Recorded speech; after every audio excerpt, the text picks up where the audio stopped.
Hello and welcome to the National Security Conversation. Today we will be discussing three interrelated themes relating to India's national security. The first one would be the efficacy of Indian Army's ongoing counter-insurgency operations in Jammu and Kashmir. The second one is the alleged politicization of the Indian armed forces. And finally, the impact of the 2016 surgical strikes against Pakistan and its implications for India's national security. To discuss these important questions relating to India's national security, I have with me in the studio Lieutenant General H.S. Panag. H.S. Panag was the commander of two of India's key army commands, the Northern Command and the Central Command. And he also served as a member of the Armed Forces Tribunal till December 2013. Today, General Panag, welcome to the National Security Conversation. Thank you so much. Let me start with this question about what you have termed as Gogoi tactics, referring to the controversial action of Major Litul Gogoi in using Mr. Farooq Ahmad Dar as a human shield in April 2017. Soon after the incident, actually, you tweeted the image of a stone pelter tied in front of an army jeep as a human shield will forever haunt the Indian Army and the nation. And you went on to write thereafter that such is the impact of this action that the term Gogoi tactics may soon be part of the theory of tactics and an accepted norm for the Indian Army in counter-insurgency operations. Also, anyone using human shield or doing any other human rights violations in future in order to avoid casualties, quote unquote, will rely upon Gogoi principle for his defense. And therein lies the problem. In fact, this writing of yours and this tweet actually caused quite a lot of uproar in the country. So my questions to you, General, are the following. What is wrong with Gogoi tactics? Don't difficult, exceptional situations require difficult solutions? Point number one. Point number two, what are the implications of the Gogoi tactics that you call as Gogoi tactics for the Indian Army and its future? See, when Indian Army has operated in counter-insurgency environment, and we have done so since 1956. And I think we are the world's most experienced army as far as conducting counter-insurgency is concerned. Over the years, we have evolved very clear-cut rules of engagement. There are also the military regulations which lay down as to how the army must operate when we are asked to operate in a disturbed area or in aid to civil authority. Because of the alleged human rights violations or rogue actions of the military soldiers, we have the Chief of Army Staff has also given out the commandments which are mandatory to be followed in a counter-insurgency environment. Right. Including the Supreme Court has also, in a number of cases, in relation to the application of the Armed Forces Special Powers Act and the immunity granted under it, has also laid down certain guidelines. So they are crystal clear as to how the Indian Army must operate in an insurgency environment. Now, as far as the specific case of Major Gogoi is concerned, one narrative says that because they were being held hostage and there was no way to rescue them, and firing would have resulted in a large number of casualties, and consequently Major Gogoi, given the unique situation, used unique tactics and got hold of Farooq Ahmad Dar, the unfortunate human shield, and tied him to the jeep, and as a result of which he was able to rescue the hostages and go, and thereafter take them to safety. Now, so far so good. I mean, this is one part of the narrative. The video that was shown is about 15-20 seconds long video, in which it is shown that there is a jeep moving and this fellow is tied in front of it. And there is a certain amount of loudspeaker noise, and he's wearing this thing, placard that I am a stone pelter, and all stone pelters will meet the same fate. And then the reports that emerged from the second narrative was, which says that there was no such incident taking place. There were some protests, but there was no case of hostages being held. And this man, he was not a stone pelter. This person was not a stone pelter. He was picked up at random, and as per his own version, when he appeared in the interview, and he was tied up, and then he was taken through 9 villages over a time period of 3 to 4 hours. So, as per the second narrative, it appeared that it was a rogue action done by a standalone rogue action, which was the aim was to teach the locals a lesson. Right. And Farooq Ahmad Dar became an unfortunate victim of the whole thing. Now, the police had ordered a court of inquiry, so had the army ordered a court of inquiry. What conclusions both the court of inquiries drew is still not known. Neither has the army declared as to what was the conclusion, nor has the civil police, completed its inquiry. But Major Gogoi was given a Chief of Army Staff Commendation Card, which is a lower in the rung distinguished award for his overall contribution to, in the counter-insurgency campaign. All the rules, all the regulations, the rules of engagement, Chief of Army Staff's commandments, Supreme Court guidelines make no exceptions to a unique situation. And the situation was not that unique. Officers and soldiers who operated in Jammu and Kashmir have met with this situation since 1990 many times. Not only in Jammu and Kashmir, even while during riots, we have met with such situations where you are faced with crowds. And we know how to deal with the situation. And to deal with the situation, the military has got a very clear-cut rule. Minimum force used for effect. And it has never failed. And post Major Gogoi's incident, and even pre that, so many times the crowds have been dispersed in the same manner. So what is the problem here? Is that an ethical problem? Is that a legal problem? Or is it a political problem? It's an ethical problem. It's a clear-cut violation of human rights.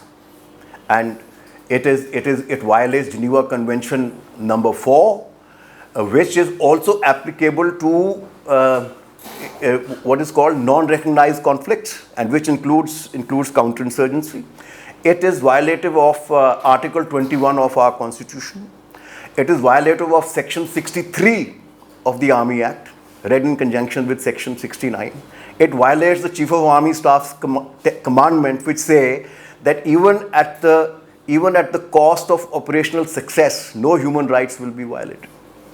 So even if Farooq Ahmad Dar was a stone pelter, he should not have been tied to the front of a jeep. That's your argument? Absolutely. Whether he was a stone pelter or whether he was an innocent bystander, there was no question of him being tied. More important than that is that so far, the armed forces, or the army in fact, has not categorically said that this particular action was wrong. Why have they not said that? Because having rewarded Major Gogoi with the Chief of Army Staff's Commendation Card, having lauded his tactics, and with the entire nation standing in behind him and treating him as a hero, now nobody wants to say anything else. And so nobody has said that these were wrong tactics or they are one-time exception. So this kind of a statement has yet to be made. General Panag, you are making a very categorical argument that this is legally, morally, and politically wrong to have done what Major Gogoi has done. Absolutely. But let's look at the larger picture here. There is a root cause behind all of this. And would it be wrong to say that the system of impunity that exists in Jammu and Kashmir in the context of the Armed Forces Special Powers Act, at least some people would make that argument, is probably the larger backdrop against which this kind of activities are taking place. In fact, you have been quite supportive of the Armed Forces Special Powers Act. You wrote that if the army is deployed in a state to fight an internal situation, there has to be AFSPA too. How do you expect the army to operate under civil magistrate? But the reality is that if you have laws like the AFSPA, it sort of provides a situation wherein Gogoi tactics or Gogoi principle can operate. How do you reconcile the two? No, in fact, nobody has really applied the Armed Forces Special Powers Act in the case of Major Gogoi, because there was no requirement, because he was lauded for his action anyway. But coming back to the Armed Forces Special Powers Act, surely the Armed Forces Special Powers Act is an act that enables the army to operate in a disturbed area in a counter-insurgency environment. It's an empowering act. Now the impunity granted under it is not absolute. It has given us the power that you can search, you can even open fire, while operating there, and you will not be prosecuted for the same. But there's the underlying principle. One, that you are acting in good faith, and you are not going to abuse this power which has been given to you. And the Supreme Court has been very categoric in laying down the guidelines for the Armed Forces Special Powers Act and its application. Very categoric. The Jeevan Reddy Committee has itself given long set of recommendations. Justice Jeevan Reddy Committee that was also set up. So we have been through all this, and the Armed Forces Special Powers Act has been under fire since 1956, and it has been streamlined. It's very clear that while it is an empowering act, its abuse cannot be. It's not acceptable. It is to safeguard the good faith and legitimate actions of the soldiers and the officers that take place in the insurgency environment. It cannot be used to justify the unlawful or the bad faith actions which are done by the soldiers. But that's again a subjective argument. But General Panag, is it your argument that under no circumstances should the AFSPA be removed or revoked from any part of Jammu and Kashmir today? Is that your argument? No, not at all. Not at all. The Armed Forces Special Powers Act is an act of Parliament. Its application is done by the government, and it has to be approved by the Parliament, right? The government applies it. The government can lift it at any time it wants. General Panag, let me ask you a question about the allegations regarding the politicization of the armed forces. You wrote actually in December 2017 that in such an environment, the military promotions and appointments get mired in political considerations, professional judgment gets compromised, leading to advice and actions of the armed forces becoming politically partisan. What sort of made you write this? What are you referring to here? Are you referring to the appointment of the current army chief who superseded two of his seniors? So in what context are you referring to the politicization of the armed forces? Let me at the onset say that firstly, I'm not referring to the appointment of the current chief, because chiefs have been, for appointing the chief, supersessions have been done earlier too. See, when we talk of politicization of the army, it means that the armed forces as a whole, we are talking of army, but armed forces as a whole, while the serving personnel have started identifying themselves with a particular political thought process or a particular ideology. Right? Now, why did we say that? Why did I have to write about it? The reason was that over a period of time, and I would not even say it is 3 or 4 years, it's over a period of time, the armed forces are being linked to every facet of national activity. For example, on the social media, I'll just give you one example. People are standing in queue for during the demonetization period to get change their money. Now, a person says, there are people who are cribbing about it. They say, look, a soldier is standing at the border and you are worried about this. So there is a kind of a national sentiment has been built around, or I would say extreme nationalism has come to the fore, as opposed to patriotism. All are patriotic, but nationalistic conduct is slightly different. It's an extreme form of patriotism. where you identify national pride becomes supreme, and its armed forces, its protection. So nationalism has come to the fore. So the armed forces have been linked to a lot of almost every activity. Then the other part is the involvement of the armed forces in certain activities, like armed forces taking part in a national yoga camp. Nothing wrong with it, but we have done it before, and it is part of it. Then, say, building bridges for a congregation of which was led by a religious leader. So there have been also the involvement of the army in these kind of things, and also the deification of the army. Right. That anybody who criticizes the army, even for reforms, is wrong, right? Our politics has not been able to come away from caste, religion, and caste, religion, and various divisions within the society. They make use of it. They revel in it. Now, while the military, which has been a political and a secular organization, which has its rules, regulations are absolute, and which have kept it away from all this, but at the same time it's watching all this. And now with the army being dragged and made part of nationalism, this is where the serving soldiers can get affected, and the serving people can get affected by certain thought processes and certain ideologies. So this is what I meant when I wrote. Are they getting affected? Are there any instances of serving officers, serving generals getting affected? Let me give you an example. The army chief, the current army chief said recently that in February this year, that Assam-based All India United Democratic Front had grown faster than even the Bharatiya Janata Party. You think this was uncalled for? Do you think this is meddling in politics? Without questioning the chief's right to say what he wants to say, I would say that I would not do it. I would refrain from commenting about political entities in any form. And it's not this. These are not this. This is what the chief was in Assam, and he just made a statement in this regard based upon his observation.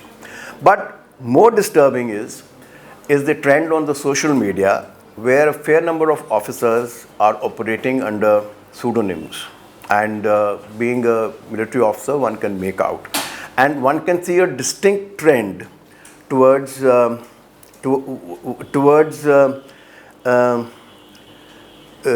what should I say, that it is toward a bias towards certain religious minorities and all is quite evident on the social media.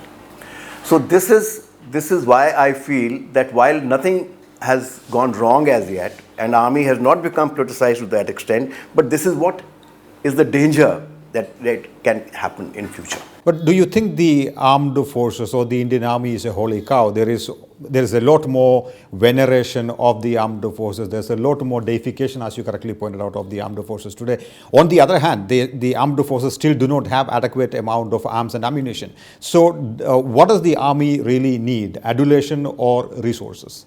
Army urgently needs reforms, and it needs to be owned by the state. And it needs the state needs to give it resources to what it wants the army to do, and that's why it brings me to the main issue. And the main issue is that the national security strategy.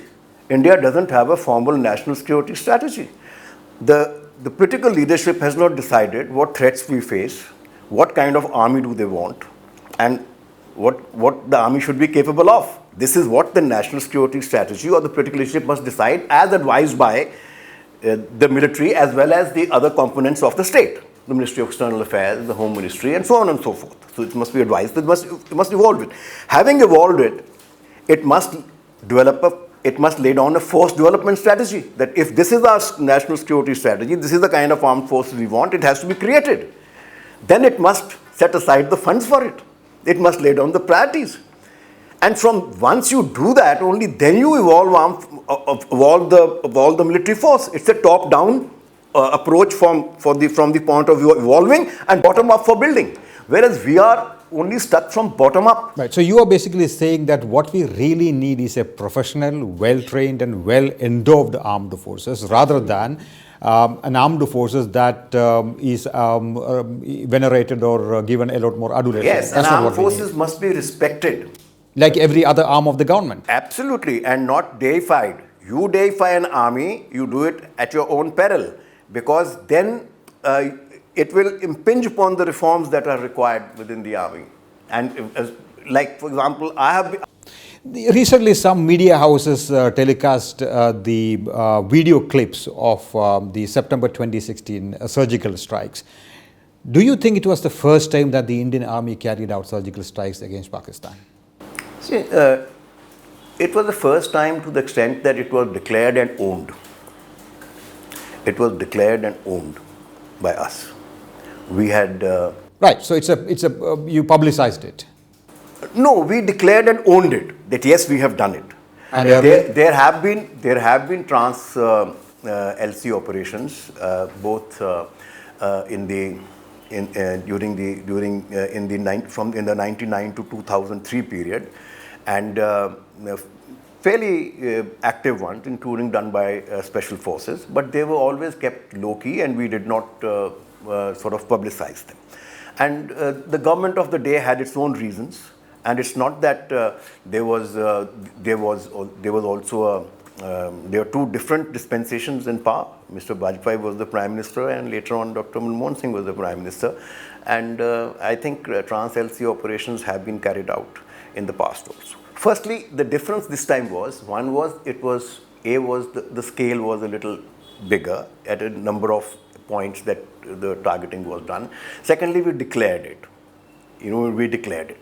The more important than that is the question that goes the begging is, what was the aim? No, before we come to that, General, I think you're not committing yourself enough. Let me ask you this very, very pointed question. When you were the Army commander, when you were the Northern Army commander, were surgical strikes ever undertaken under your generalship commandership in Kashmir, across the line of control?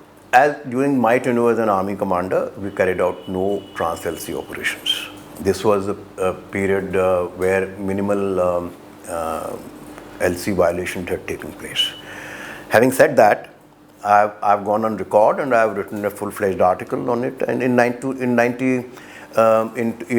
year 2000, we carried out a trans LC operation, and which went as deep as 2 kilometers, where we seized the feature in the Chor-Batla sector, 0.5310, and by virtue of which we control the Kurubar bowl, which is a bowl of 6 kilometers by 2 kilometers. So it is not that, imagine it's not only that we went in, we are staying there. Right. It's with us today. So that's a bigger operation than the current surgical operation. Well, you can say that it's in terms of tangible gains, it's the bigger operation, but the surgical strikes had a different aim. And we can discuss that. Okay, let's then. So now that we have established that surgical strikes have been carried out even before September 2016, let's now look at the impact of the 2016 surgical strikes. Do you think that the surgical strikes have achieved the aims that it set out to achieve in 2016? There were two aspects. One was the tactical aspect, that we have been, to raise the morale of the army, we must take retaliatory action. 19 people have died. Second was the strategic intent. The strategic intent was to give a warning to Pakistan.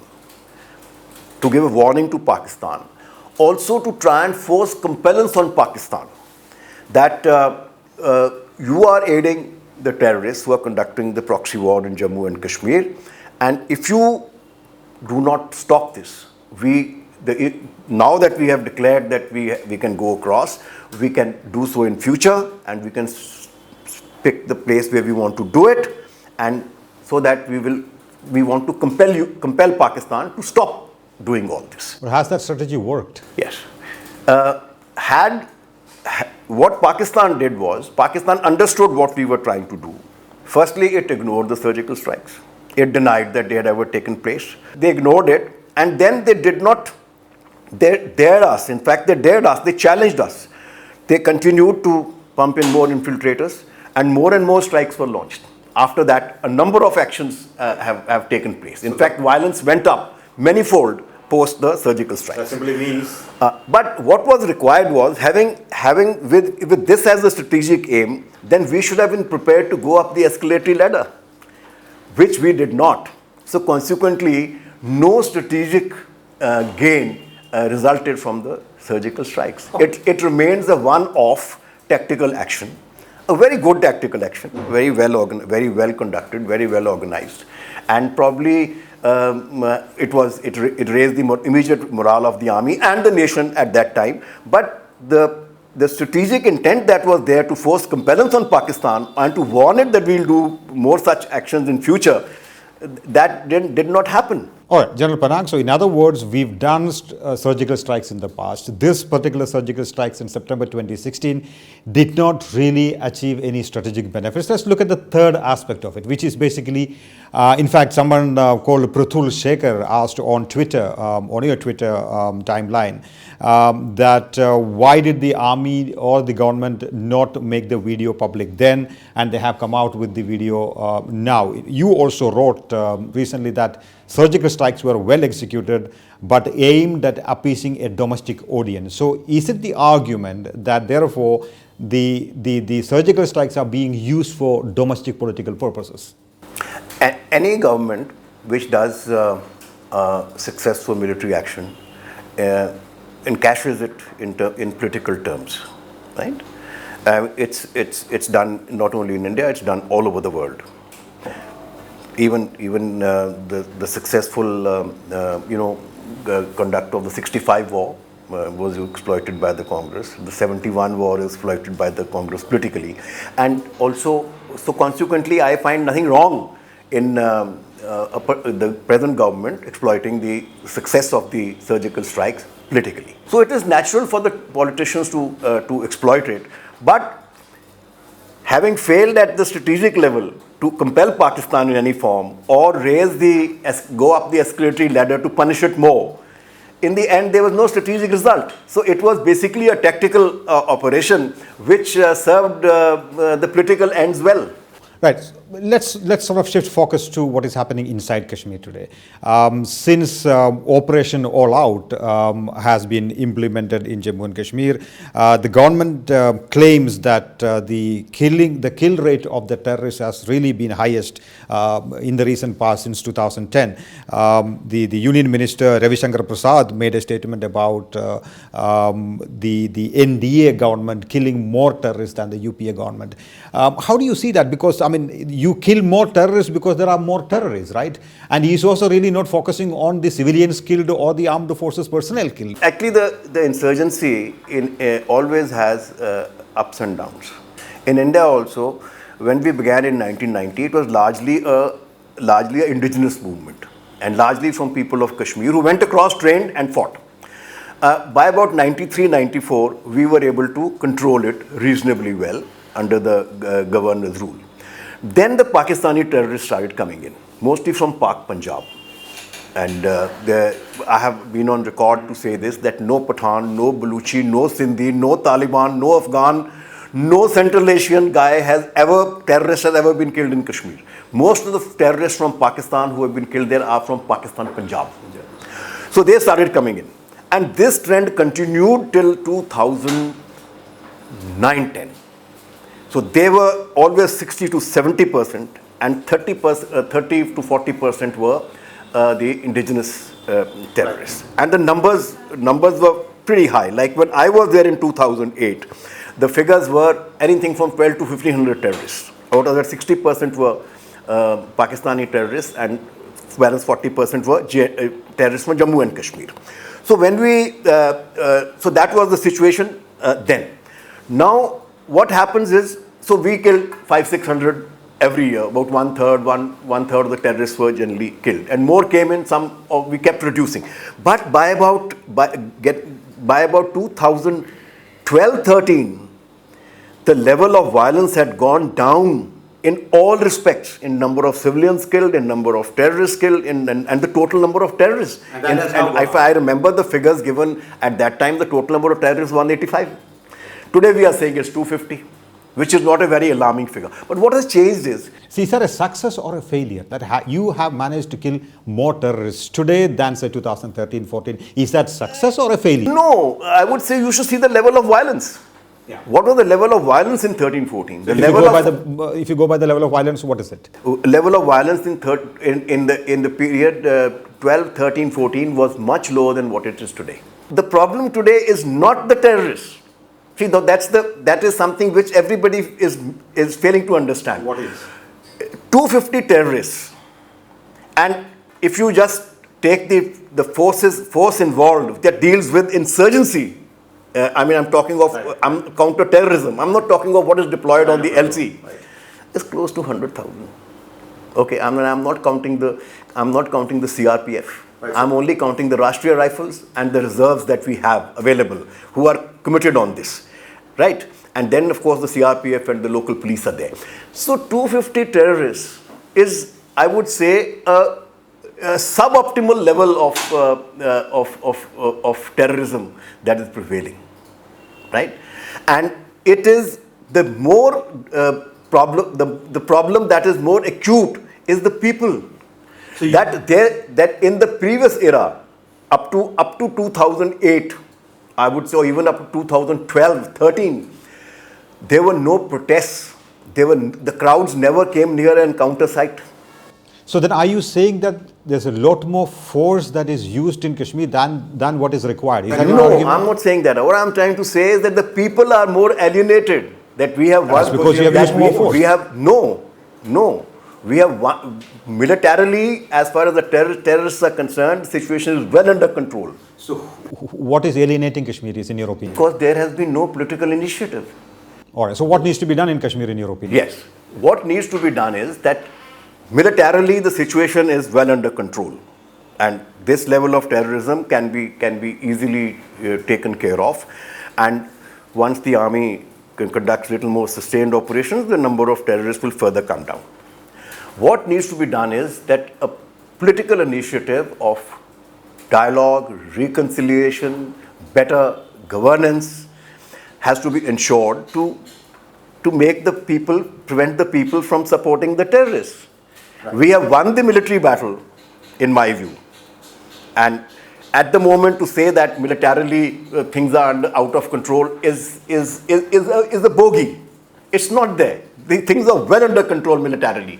It is that politically they are not under control, that the people are alienated from us, and military force is of no use against an alienated mass. Well, that's a very interesting argument, General Panag. But my last question to you, which is, General Panag, you've been very active on Twitter. Would I be right in saying that you fought more Twitter wars than actual wars on the ground? Well, I fight a Twitter war every day. In fact, I'm quite amused when everybody says that people are being, trolled and harassed. In fact, having been on Twitter for 9 years, I quite enjoy being trolled because I exploit them to make my case. I mean, the question that you asked me when I tweeted about Major Gogoi, it was one tweet made by me, but the trolling that I got and the hate tweets that I got, what I wanted to say and what I have said also in the course of the interview, that got phenomenal traction. Right. And it was what I wanted to say was known to everybody in the country. So it's a battle worth fighting for. It's a battle worth fighting for. General Panag, wonderful talking to you. Thank you so much.